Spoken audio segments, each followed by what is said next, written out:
সরকার বলতেছে তেল আছে পাম্পে, অ্যাভেলেবেল তেল আছে, কিন্তু পাম্পে যাইলে তেল নেই।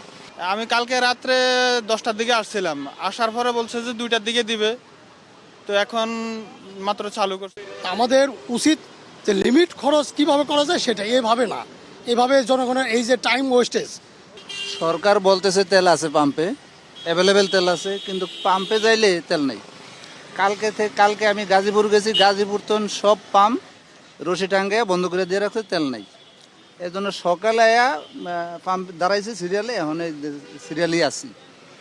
তবে সরকারের উচিত যে পাম্পগুলো নিয়ে তেল আছে কি না মনিটরিং করা, করিয়া তেলগুলি ক্লিয়ারলি দেওয়া সব জায়গায়, সবাই যাতে পায়। এটা হইলে সবচেয়ে উত্তম হবে, যত তাড়াতাড়ি সম্ভব। আমি আসি প্রায় 3 ঘন্টা যাবত, তেল একদম শেষ।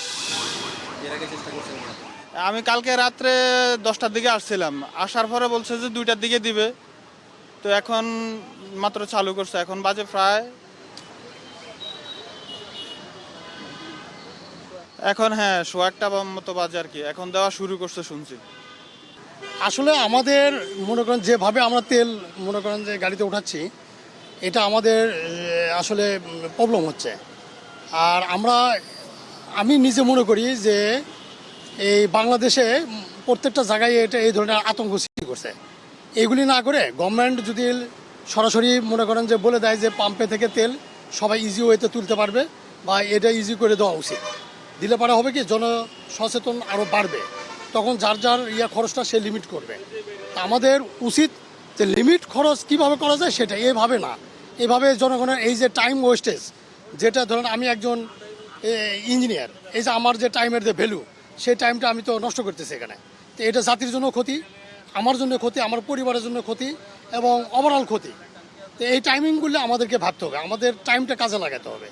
বাস্তবে আমাদের মনে করেন যে আরও মনোভাব ডেভেলপ করতে হবে, আর সবাইকে সবার সুযোগ দিতে হবে। তো গভর্নমেন্টই আটকে যদি এভাবে রাখে, তাহলে এটা আমি মনে করি এটা ব্যাড প্র্যাকটিস। এবং আমাদের যে মন্ত্রী মহোদয় যারা আছেন, তারা এটাকে নজর দিবেন, এবং আমাদের অবশ্যই উচিত সবাই মিলেমিশে এই জিনিসগুলো আমাদের সমস্যা আমরাই সমাধান করতে হবে। এই ধরনের একটা চিন্তা চেতনার মধ্যে থাকতে হবে। না থাকলে এই দেশ এইভাবে মনে করেন টাইম ওয়েস্টেজ হচ্ছে, প্লাস হলো প্রত্যেকটা লোকেরই কাজের ক্ষতি হচ্ছে। এই ক্ষতি ওভারঅল সব দিকই ইফেক্ট করতেছে আমি মনে করি।